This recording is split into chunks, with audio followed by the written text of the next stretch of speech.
In today's video, I'm going to teach you how to fix disk cache full in After Effects. If you've been seeing that warning or your previews are suddenly sluggish, your disk cache is likely packed with old preview files. The disk cache is a temporary storage area After Effects uses to speed up playback. It's safe to clear, and doing so won't delete your project files or original footage, only temporary data that can be rebuilt as you work. Let's start by opening the settings where the cache lives. Go to Edit, then Preferences, and choose Media and Disk Cache. This is the hub for all your cache management.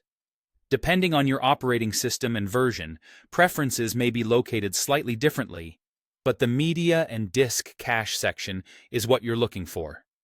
In the panel that opens, click Empty Disk Cache. After Effects will show you how much space the cache is using and ask you to confirm. Click OK to proceed. This step clears out the disk cache used for previews and intermediates stored on your drive. If you've been working on many projects or using high-resolution footage, this can free up a significant amount of space and immediately reduce those disk full warnings. While you're in the same panel, you have an optional cleanup that can go a bit deeper. Click Clean Database and Cache to remove extra media cache data as well. This action clears the media cache database entries and any orphaned cache files that are no longer linked to your current projects.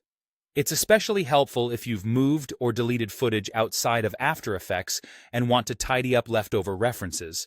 It won't affect your actual project, just stale cache records and related files. Next, to make sure you're starting fresh both on disk and in memory, go to Edit, then Purge, and select All Memory and Disk Cache. This combines two cleanups at once. It flushes cached frames from your system RAM and clears any remaining disk cache data.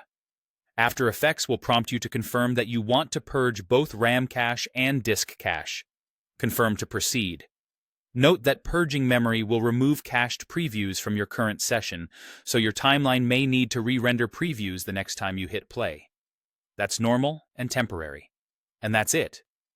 By emptying the disk cache, optionally cleaning the database, and purging all memory and disk cache, you've cleared the bottlenecks that trigger the disk cache full message.